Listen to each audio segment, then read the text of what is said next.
Buenas tardes, profesor y compañeros. El día de hoy nuestro grupo le va a exponer sobre el tema la corrupción presidencial en el Perú.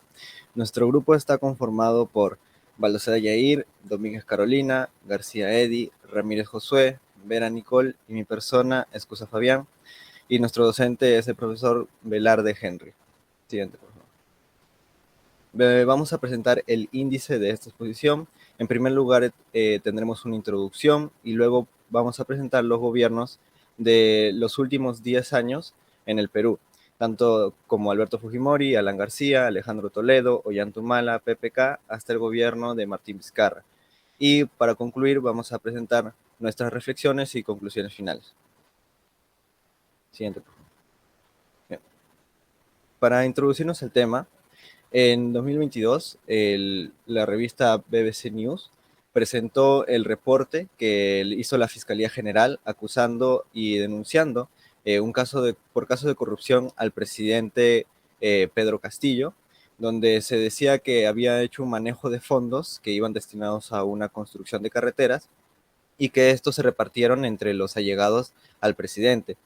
Es así que este ha sido uno de los casos más recientes de denuncias hacia nuestro presidente, bueno, nuestro expresidente ya, Pedro Castillo, y en el cual se ha evidenciado que este mismo se hizo víctima y por ello es que comenzó a desarrollar una nueva modalidad de golpe de Estado que finalmente fracasó en el Perú y que ha desencadenado en una crisis política y que hoy mismo estamos viviendo muchas marchas, muchas protestas, ya no solo en Lima Metropolitana, sino en diferentes regiones del Perú y han surgido diferentes casos sobre víctimas que han perdido la vida, otros heridos, que siguen protestando por el respeto a sus derechos.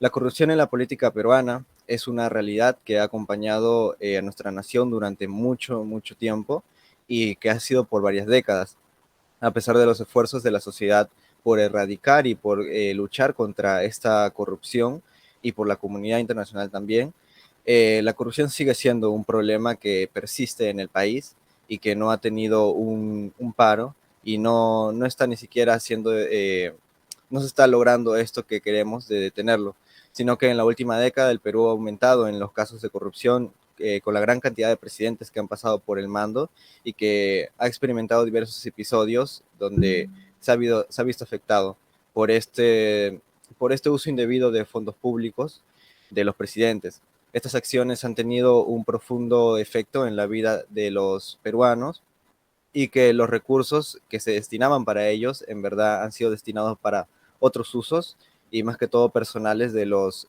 mandatarios y para mejorar su calidad de vida, ¿no? Por lo tanto, es importante entender cómo ha evolucionado la corrupción en la política peruana, más que todo sobre los presidentes del Perú en la última década, en los últimos 10 años, desde 1990 hasta el 2020, para abordarla con éxito y lograr un mejor futuro para los peruanos.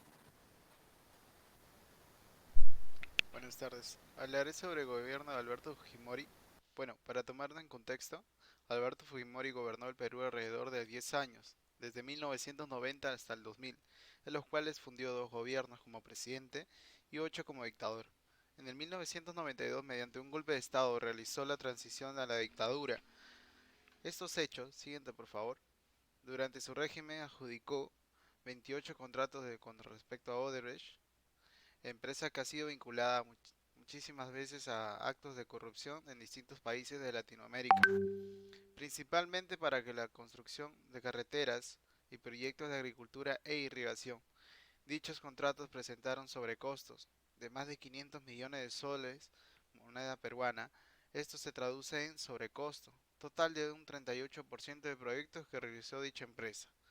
Asimismo, a Fujimori se le acusó de malversar más del 75% de los fondos de servicio de inteligencia peruano para pagar sobornos a funcionarios públicos y a la prensa con el fin de modificar su imagen pública e incrementar su aprobación popular. Estos fondos también eran usados para ejecutar a disidentes durante su gobierno. Además, se le acusa junto a Montesinos, quien fungió como su asesor presidencial, de realizar pactos ilícitos con políticos, empresarios y narcotraficantes, los cuales fueron grabados en videocintas. De esto, siguiente por favor. De estos son los 5 casos que puede sufrir, que fue sometido respecto a su condena, con respecto al Código Penal de Perú. El primero es con respecto a la usurpación de funciones, el cual se le estimó 6 años de prisión y una reparación civil de 400.000 soles peruanos. Esta fue su primera sentencia dictada contra el exmandatario, ya que es condenado a 6 años de prisión efectiva por el allanamiento ilegal a la casa de Trinidad Becerra. En la sentencia, las autoridades explicaron que Fujimori fue condenado porque en su calidad de presidencia no debía pedir o hacer, ordenar o incumplir la ley y menos castigar a otro funcionario al que usurpe una función pública. Siguiente, por favor. El homicidio calificado con alevosía y secuestro, el cual fue con 25 años de prisión y una reparación civil de más de 1 millón de soles peruanos. De esto podemos tomar un ejemplo el caso de Barrios Altos y como también la Cantuta. La segunda sentencia para el expresidente fue por el asesinato de un profesor universitario y 9 estudiantes de la Universidad de la Cantuta. También se le consideró autor mediato de las matanzas registradas en Barrios Altos por ambos casos recibidos hace 25 años. Por eso podemos tomar en cuenta y preguntarnos qué ocurrió en Barrios Altos y la Cantuta. El viernes 02, la Corte Interamericana de Derechos realizó una audiencia y la supervisión de cumplimiento de la sentencia del caso de Barrios Altos y la Cantuta. Luego de esta, el tribunal le evaluaría con indulto inmunitario otorgando al expresidente Alberto Fujimori es conforme a la obligación que tiene el Estado peruano de investigar y sancionar a todos los responsables de la violación y de derechos humanos cometidos en ambos casos. En este contexto, es pertinente recordar lo que sucedió en los mismos. Ambos casos ocurrieron, como concluyó la Comisión de la Verdad y Reconciliación, en el marco de su práctica sistemática y generalizada de ejecuciones arbitrarias y desapariciones forzadas realizadas por agentes del Estado como parte de la estrategia de Sendero Luminoso. Precisamente esto quedó evidenciado en la sentencia de la Corte en estos casos. El primero sucedió el 3 de noviembre de 1991.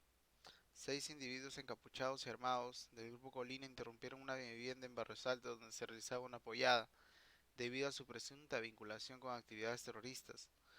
Ordenaron a los asistentes tirar al piso y luego le dispararon indiscriminadamente, muriendo así 15 personas, entre ellas un niño de 8 años llamado Javier Rías Rojas, y otras 4 quedaron gravemente heridas.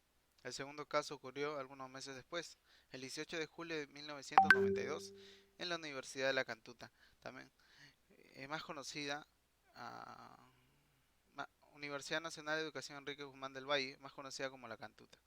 9 estudiantes y un profesor fueron sustraídos de sus residencias y posteriormente desaparecidos. Los restos de estos dos fueron hallados en fosas clandestinas un año después de lo sucedido.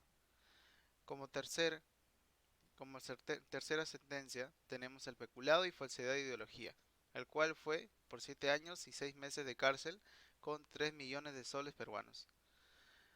La Sala Penal Especial encontró al exdictador Alberto Fujimori culpable de los delitos de peculado y falsedad genérica por engendrarle un soborno de 15 millones de dólares a Vladimiro Montesino. Tal como se había previsto, el exprocurador anticorrupción Ronaldo Gamarra Alberto Fujimori debía ser condenado por este delito. De nada le valió ser expresidente que darle una connotación política a este hecho delictivo. Gamarra sostuvo que en su alegato de defensa el último viernes ha tratado de evadir su responsabilidad sobre dicho pago con una connotación política de un hecho delictivo. Lo evidente es que le entregó dinero a su asesor y aliado como si fuese una compensación en tiempos de servicio, dijo Gamarra. 4, por favor. Violación del secreto de las comunicaciones, peculado y cohecho activo, el cual lo llevó a 6 años de prisión y 24 millones y 3 millones de reparación civil. Su cuarta condena fue dictada en el 2015 y fue por delitos de corrupción. A Fujimori se le impuso 6 años de prisión y una reparación civil por los delitos de administración pública, como ya mencionado, espionaje telefónico, pago a medios de comunicación y compra de congresistas transfugas. El expresidente peruano fue condenado a seis años, ya que el pago de congresistas transfugas y la compra de medios de comunicación fue en el año 2000. La sentencia dictada por la primera Sala Penal Especial de la Corte Suprema es la cuarta, ya que, además de los 25 años por los delitos vinculados a violación de derechos humanos, Fujimori fue condenado por este. Los jueces fueron los que pidieron la reparación civil de dicha cantidad, en 24 millones de soles, ya que Fujimori interpuso un recurso de nulidad tras escuchar la sentencia, en una audiencia que duró poco más de una hora.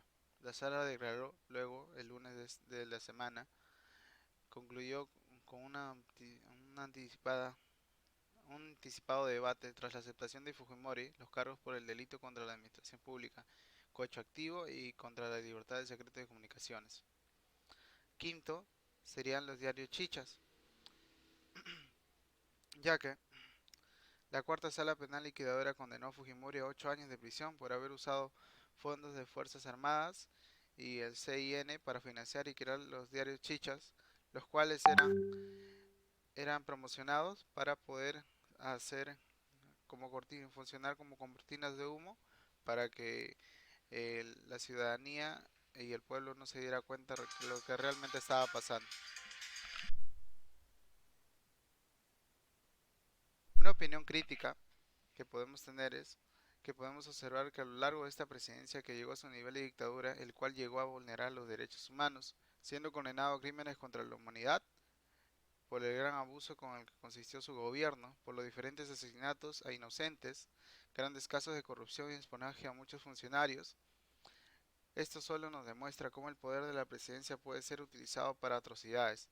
Por ello debemos de tomar conciencia con nuestro voto. Todos tenemos la buena suerte de contar con un país democrático, por lo que parece que muchas veces solemos no valorarlo y no tomar conciencia de nuestras elecciones presidenciales. Que esto sea una cicatriz que nos haga recordar como país que nuestro futuro depende de la elección de todos.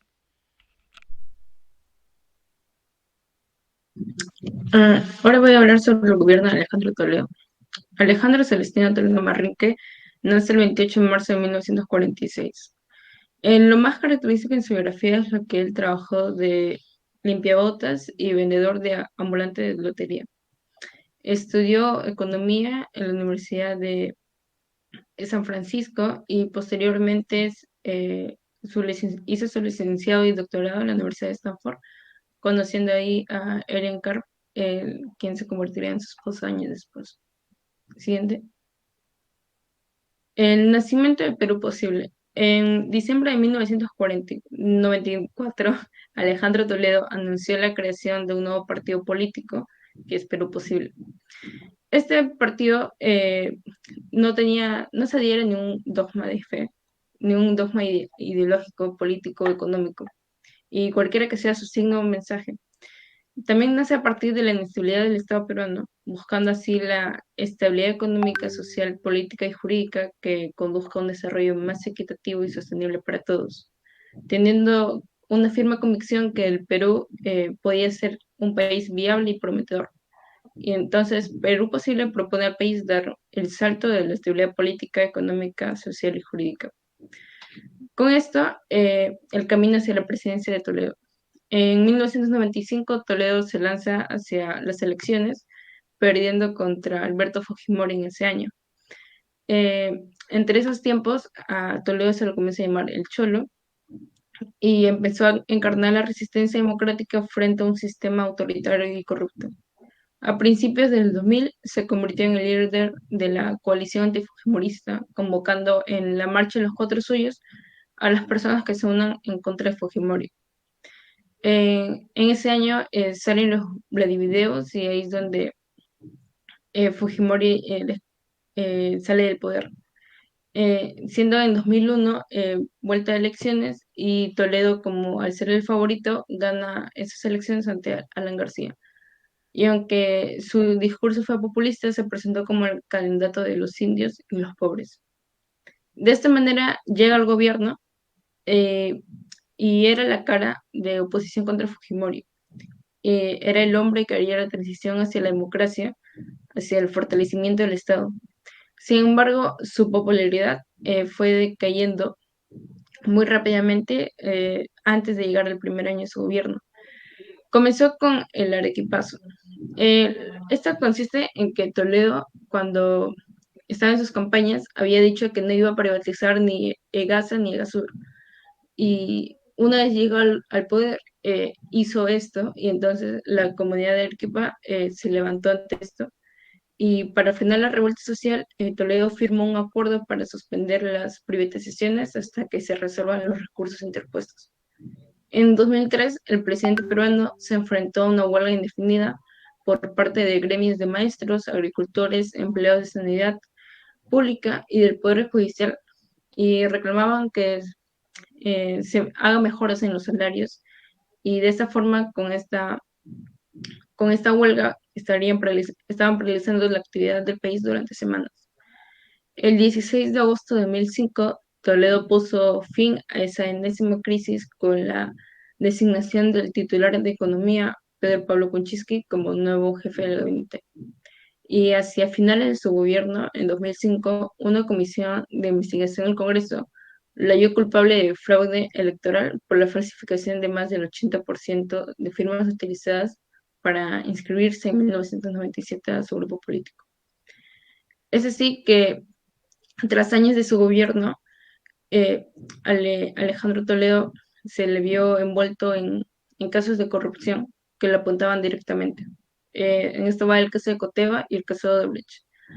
Y a continuación se verá como un mini resumen de un video que habla sobre el caso de Coteva y el caso de Odebrecht. ¿Siente?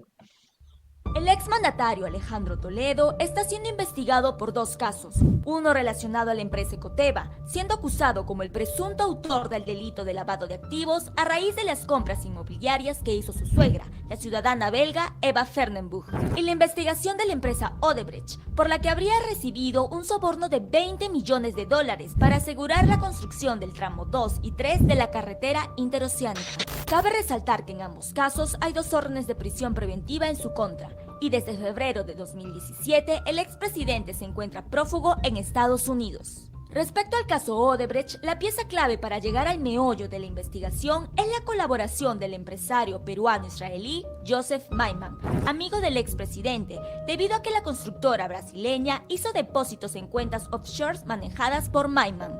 Por ello, el empresario firmó un acuerdo de colaboración eficaz con el Ministerio Público para esclarecer el caso. Siente. Y bueno, ahora entonces les voy a explayar más sobre de qué consiste el caso de Coteva.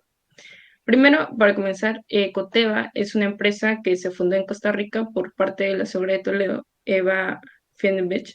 Y este caso comienza cuando se denuncia a la empresa por recibir dinero de procedencia ilícita. Ante esto, eh, se declara que la empresa había recibido el dinero por parte de dos cuentas diferentes en el Banco de Scotiabank de Costa Rica y donde habían ingresado 17 millones de dólares.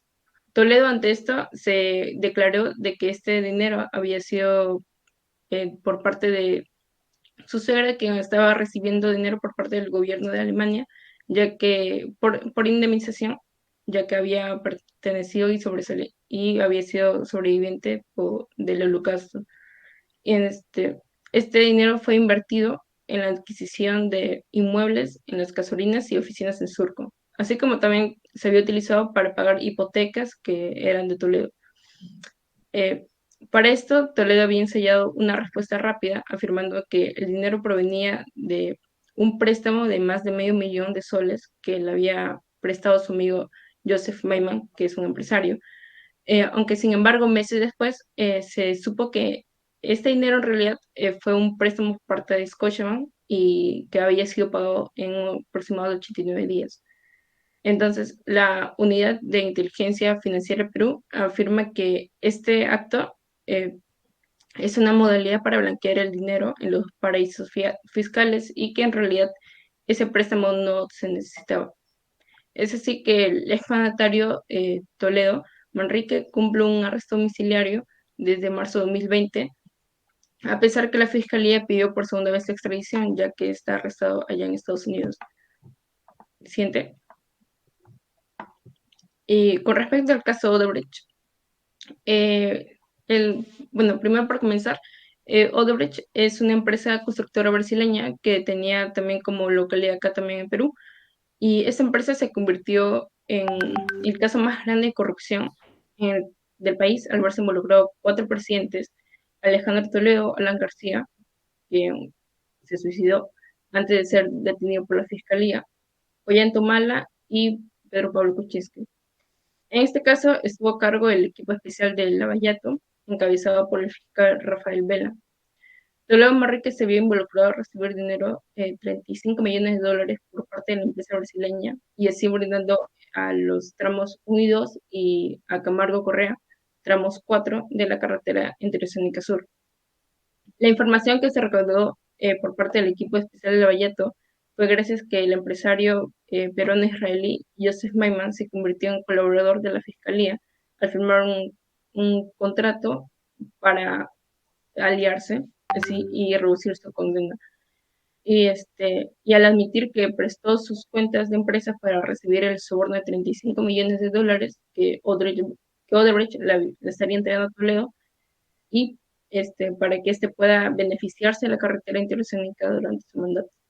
Con estas declaraciones, la investigación fiscal pudo afirmar que se traspasaron fondos desde la empresa de Maiman a la sociedad de Coteva, y así uniéndose estos dos casos y, y apuntando como coautor directamente a Toledo. Que al verse él involucrado, su esposa también recibiría su misma condena. De esa forma, el 21 de abril de 2021, el gobierno peruano aprobó una segunda solicitud para la extradición de Toledo y su esposa Elencar por presunto lavado de activos. Bajo mi punto de vista, ningún político hoy en día se escapa de las influencias de las grandes empresas, y prueba de esto es el caso de Alejandro Toledo, donde recibió coimas facilitando a la empresa Odebrecht la construcción de la carretera interoceánica, viéndose él también beneficiado, ya que pudo pagar sus hipotecas y comprar a unas inmobiliarias. Y claro está que no es el único presidente del Perú que cae entre estas influencias. También lo vimos en anteriores gobiernos, incluso hasta el hace poco presidente Pedro Castillo. Y son estos actos que manchan la historia de nuestro país y siendo los peruanos perjudicados. Está claro que nos falta tener más conciencia sobre a quiénes podemos oponer, pero también son estos gobernantes que deberían cumplir con su ética. ¿Cómo cambiar esta situación? Pues primero dejando de confiar en la pantalla que nos dan los candidatos y averiguando más sobre sus propuestas y uniéndose todos como una sola voz, y así ir contra la injusticia. Siguiente. Bien, ahora pasaremos a hablar sobre el gobierno de Alan García. Alan Gabriel Ludwig García Pérez fue un abogado y político peruano quien tuvo la oportunidad de ser elegido 2 veces como presidente de la República del Perú, siendo su primer mandato desde el año 1985 hasta el 1990 y su segundo mandato desde el año 2006 hasta el 2011. Como es de esperarse, en ambas oportunidades Alan García se vio envuelto en diferentes casos de corrupción. A continuación expondré algunos de ellos. Siguiente, por favor. El dólar MUC. Las siglas MUC significan Mercado Único de Cambio. El objetivo de aquel sistema era que los empresarios peruanos invirtieran en el país. Como menciona el portal web de Cambio, en un principio se tuvo éxito, pues se logró reducir la inflación en un 3,5% y la economía creció en un 10%. Sin embargo, poco a poco los empresarios dejaron de invertir en sus empresas y en lugar de ello realizaron una fuga de capital y adquirieron dichos dólares para especular con ellos. Inclusive el mismo presidente formó parte de la corrupción y uno de los casos más conocidos es en el que se le relaciona con el dueño y presidente de las aerolíneas y aeronaves Faucet, Alfredo Zanatti. Zanatti, como empresario nacional, también obtuvo la autorización de solicitarlos, pero los utilizó en beneficio propio. ¿Cómo lo hizo? Con la cantidad de dólares que debió destinar a su empresa, parte de ese dinero lo usó en importaciones ficticias que no se realizaron o sobrevaluó los presupuestos que compró. La empresa de Alfredo recibió un aproximado de 25 millones de dólares MUC y Alan García pidió una comisión. En una entrevista realizada en 1995, Alfredo expone que García lo citó en el palacio y le preguntó ¿cómo es la mía?, refiriéndose a una supuesta parte que le tocaba de los dólares. Tras una negociación quedaron en un 5% del total. lo cual era $1.250.000. Y de esa forma es que no se supervisaron los movimientos y destinaciones de los dólares MUC. El caso Sanati es muy amplio, sin embargo fue uno de los más claros ejemplos de la corrupción en cuanto a los dólares MUC. A continuación les voy a presentar el video de la entrevista. Siguiente, por favor, Eli.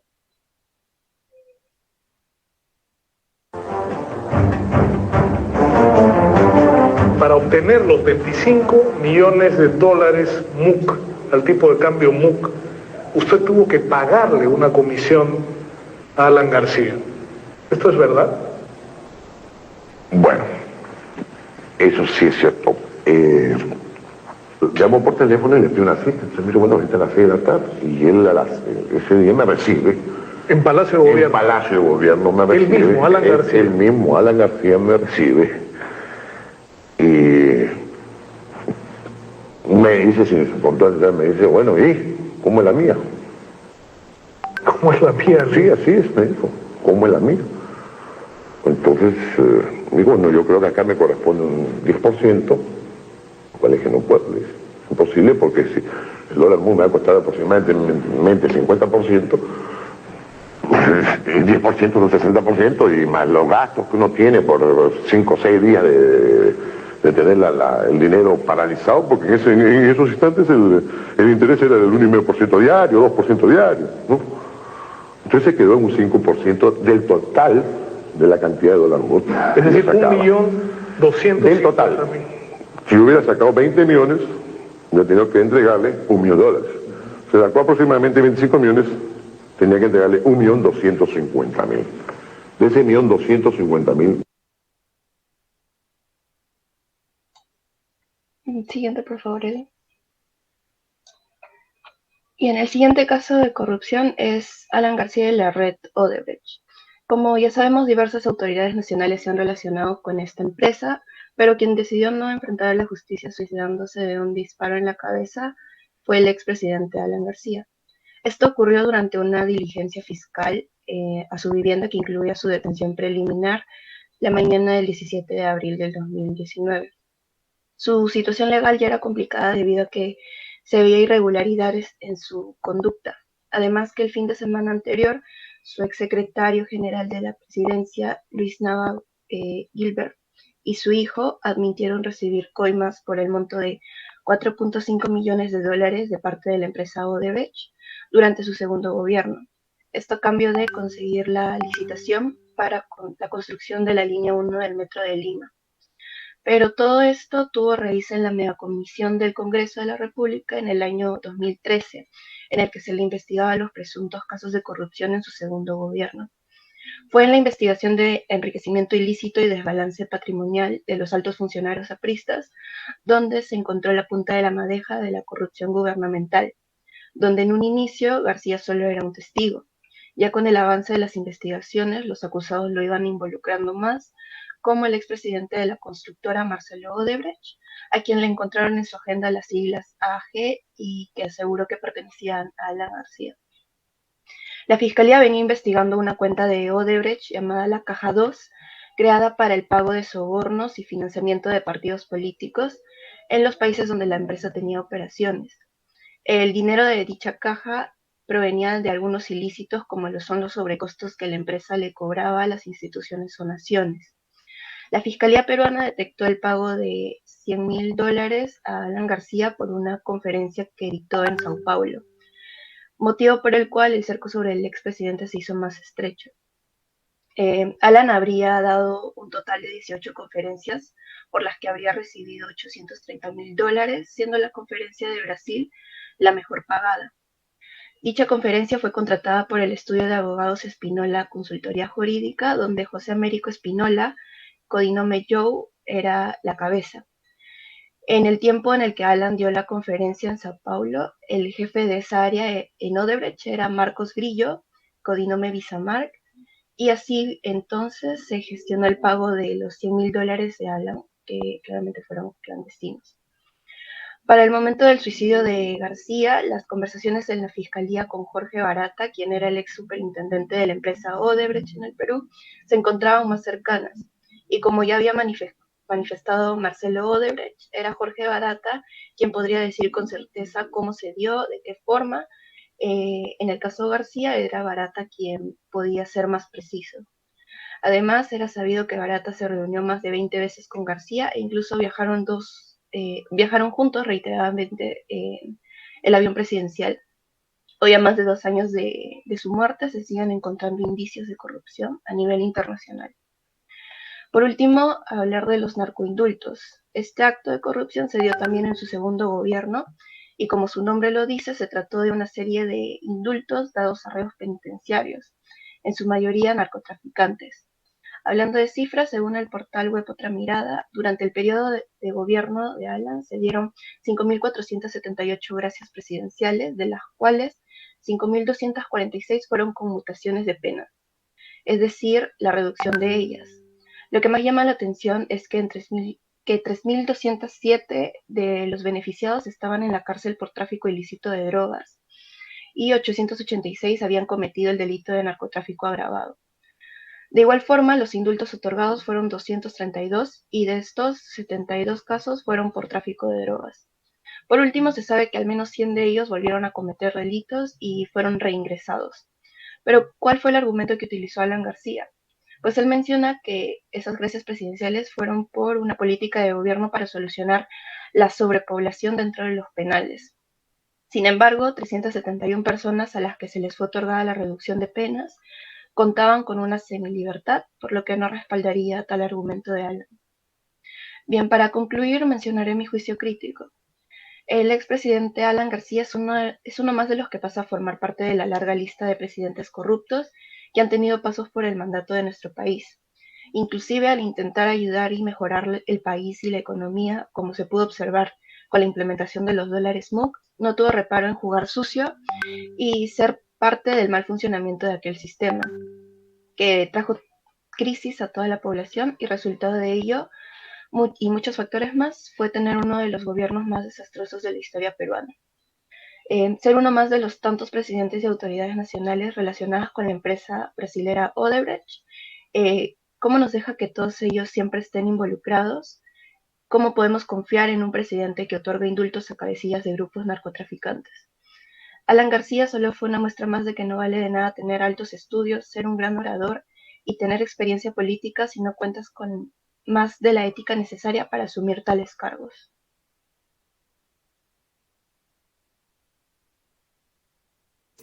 Bueno, ahora hablaremos del gobierno de Ollanta Humala, ¿no? Del 2011 al 2016.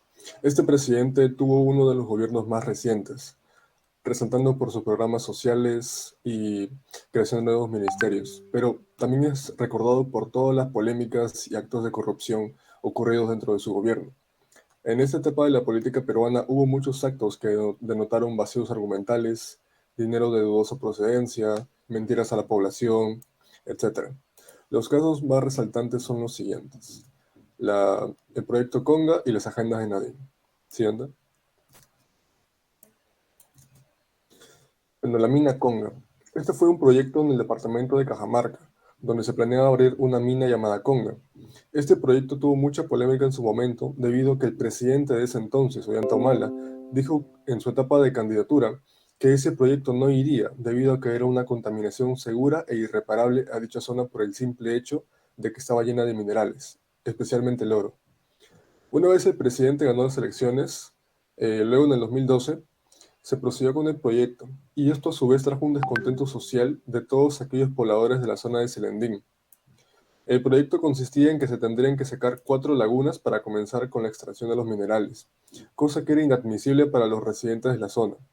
Estos lagos y cabeceras de cuenca, o sea, donde nace el agua, estaban corriendo peligro de ser destruidos por los intereses lucrativos y económicos de las empresas Newmont Mining Corporation, Compañía de Minas Buenaventura, Corporación Financiera Internacional. Las masas de agua eran importantes para dicha población porque con ellas realizaban sus actividades diarias, y el peligro que corrieron fue debido a que el trabajo que se realizaría con la minera era de cianuro, un material químico muy venenoso con el que contaminarían el agua, de este modo perjudicando la vida de todos los residentes del distrito cajamarquino. Los pobladores manifiestan que sin su previo consentimiento, las empresas mineras comenzaron a laborar, y eso causó que contaminaran el agua de los ríos, A su vez contamina todo el agua que va tocando por el camino. En otras palabras, sin que los pobladores estén enterados, se les estuvo quitando el recurso más importante que tenían para subsistir, y en lo que se basaba su actividad principal, la agricultura. En palabras del propio Ollanta Humala, en su campaña presidencial del 2011, este afirmó: se va a respetar las actividades de la agricultura, la ganadería y el agua para los peruanos. Mientras de fondo la gente le aplaudía porque ellos pensaban que este candidato iba a por fin apelar a los intereses de los menos poderosos y defenderlos de las grandes corporaciones, que estos solo buscaban lucrar sin tener en cuenta el daño irreparable que le iba a tocar sufrir a la población de Selendín. Siguiente. Las agendas de Nadine. Desde el principio de la candidatura presidencial, Ollanta estuvo acompañado de su esposa, Nadine Heredia. Cuando Ollanta Humala obtuvo el cargo de jefe de Estado, ella pasó a ser la primera dama, un título de respeto, más no un cargo político. Nadine estuvo envuelta en muchos actos polémicos durante el gobierno de Ollanta. Uno fue cuando durante la parada militar, ella, saltándose las reglas y protocolos, se sentó al lado del presidente cuando solamente le correspondía un asiento a cada representante de los tres poderes del Estado. Otro acontecimiento fue el hecho de que dejó mal visto a todo el Perú cuando el presidente realizó una visita a Chile, y este país lo recibió con una alfombra roja, que por protocolos solo debe pisar el jefe de Estado. Nadine, una vez más, saltándose las normas, también caminó sobre dicha alfombra, faltándole de respeto al país sureño. Fernán Altuve, un ex regidor, en el 2015 afirmó que este acto representaba a nivel internacional un cuestionamiento de autoridad al jefe de Estado. El tema de las agendas comenzó cuando el ex congresista Álvaro Gutiérrez le llegó un paquete que contenía 4 agendas y un USB, con material comprometedor de la casa de la familia presidencial. Este USB contenía fotos con los respectivos precios de todos los implementos de la casa Humala Heredia. Todos los muebles, artículos de decoración y ropa costaban por unidad en miles de dólares. Asimismo, las 4 agendas se encontraron todos los gastos y dinero que recibía Nadine Heredia, antes de incluso ser la primera dama. También se detallan en miles de dólares los gastos que se tuvieron durante la campaña, pero con nombres en alias. En las agendas se encontraban recibos de banco, transacciones de miles e incluso millones de dólares por un total de gastos que superaban incluso los fondos totales del Partido Nacionalista Peruano, pero sin una explicación coherente de dónde llegó todo ese dinero. Se comprobó que la autora de las 4 agendas fue Nadine Heredia, luego de que peritos de renombre revisaron las escrituras en Milán, Italia, y también en Perú. También se comprobó que la totalidad de las escrituras fueron espontáneas, todas de Nadine. Bueno, dejando de un lado todos estos hechos, lo que podemos interpretar de todos estos actos de corrupción es que en este gobierno se volvió a repetir el ciclo de corrupción que se viene arrastrando desde gobiernos anteriores, de que como candidato se le ofrezca esperanza y soluciones al pueblo, pero como presidente se le dé la espalda y solo le interese llenarse los bolsillos. Es lo que hace que nuestro país no pueda crecer. Es inaceptable que aquel buen hombre que nos prometió luchar por nuestros intereses, al obtener nuestro voto, automáticamente haga como que nunca lo dijo. Ollanta Humala Tazo hizo cosas buenas por el país, pero eso no quita el hecho de que haya sido otro corrupto más, otro parásito más en la sociedad y en el país con el que soñamos los peruanos. Siguiente. Bueno, ahora hablaremos del gobierno de Pedro Pablo Kuczynski. Comencemos con una pequeña información sobre él. Pedro Pablo Kuczynski, o también conocido como PPK, es un economista, empresario, banquero y político de origen polaco. Además, asumió el poder el 28 de julio de 2016 y culminó con su renuncia el 23 de marzo de 2018. Acto de corrupción de PPK. Primero, pago de Odebrecht. ¿Quién no conoce a Odebrecht? Es una empresa que tiene varios escándalos de corrupción en varios países de América Latina. Además, informó al Congreso peruano sobre un monto de $4.800.000 a 2 firmas de asesoría a PPK. Y este caso fue visto por Rosa Batra, la presidenta de Comisión de Investigación Lavajato del gobierno peruano. Y además en ese documento había 2 pagos más de otras empresas. El segundo acto es indulto a Alberto Fujimori. Este caso ocurrió en diciembre, horas antes que comenzara la Navidad. PPK anunció sobre el indulto al expresidente Alberto Fujimori, que tenía una condena de 25 años y que terminaría en el 2032. Pero por razones humanitarias, PPK decía que Alberto Fujimori tenía una enfermedad incurable, pero los investigadores no lo creyeron. Tercero, transferencia de Westfield y Fair Capital a PPK. Como anuncié anteriormente, otras empresas le pagaron a PPK. Estas empresas fueron Westfield y Fair Capital, que le dieron en total un monto de 3 millones de dólares. Pero los investigadores asumieron que tenía conexión con la empresa Odebrecht. El chofer de PPK que ganaba 4.000 dólares mensuales. Es difícil creer que un chofer gane tanto dinero, ya que en soles sería aproximadamente 16.000 soles. Pero PPK decía que también daba dinero a otras cuentas para pagar a sus otros trabajadores. Pero esto es difícil de creer. El quinto es el Kenji Videos. La bancada de Fuerza Popular, liderada por Keiko Fujimori, subió videos donde PPK quería ganar votos para que siga la presidencia. Pero este video fue subido por Mamani. Y este le jugó una mala pasada a PPK, que tuvo que asumir su renuncia. Bueno, en mi opinión crítica es que, en mi punto de vista, el gobierno de Pedro Pablo Kuczynski le faltó poner mano dura para luchar contra la corrupción, pero la avaricia la ganó, ya que recibió dinero de algunas empresas como Odebrecht, Westfield Capital y Fair Capital, y además de pagar un monto de dinero a algunos trabajadores que no reciben otras personas. También, él debía mostrar autoridad para ganarse el apoyo de la gente y no enfocarse en ganarse votos de otra bancada como Fuerza Popular y en el caso del indulto al Alberto Fujimori.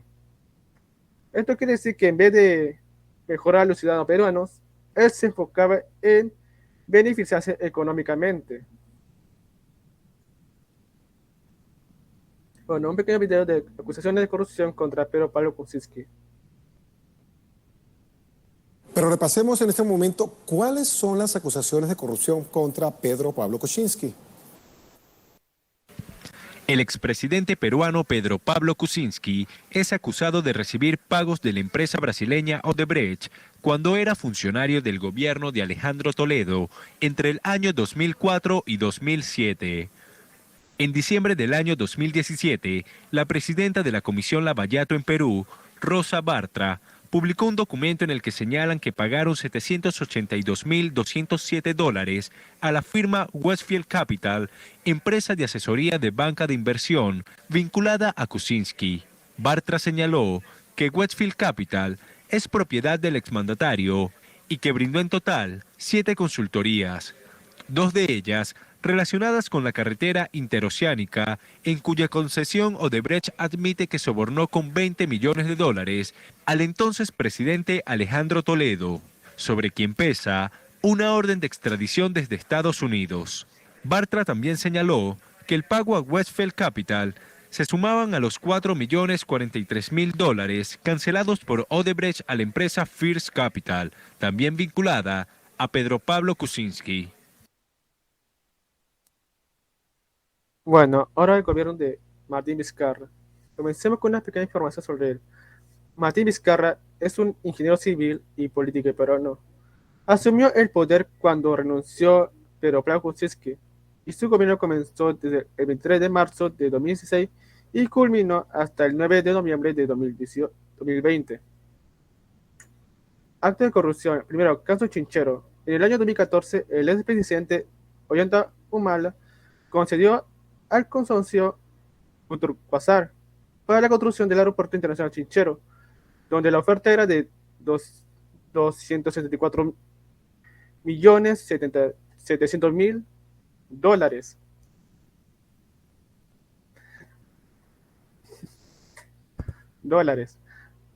Y posteriormente, en el gobierno de Pero Pablo Kuczynski, el ministro de Transporte y Comunicación en ese entonces era Martín Vizcarra, donde decía que el trato era lesivo y malo para el Estado. Por eso posteriormente se firmó un contrato, pero con el pago de 265 mil millones de dólares. Segundo, el caso Swing. Richard Swing era un cantante poco reconocido y se puede decir con poco talento, ya que vivía en una vida de espectáculos, pero este apoyaba a la campaña de Pedro Pablo Kuczynski y Martín Vizcarra.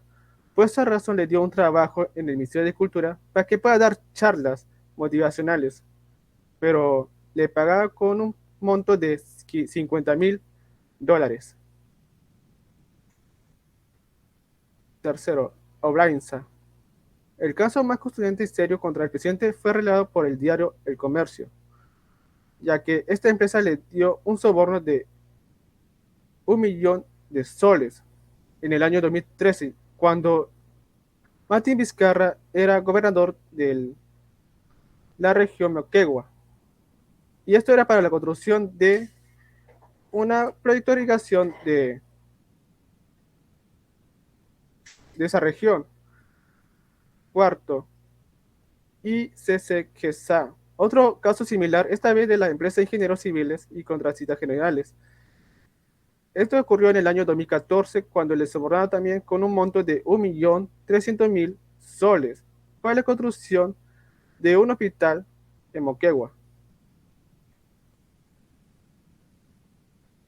Bueno, en mi opinión,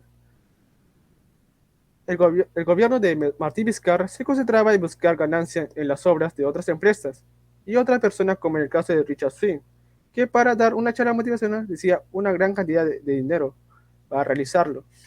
Pero este se tendría que ver en el Ministerio de Cultura. También este fue uno que estaba en el club de la construcción, ya que recibía dinero como soborno de la empresa Odebrecht para realizarlo algunas de las obras.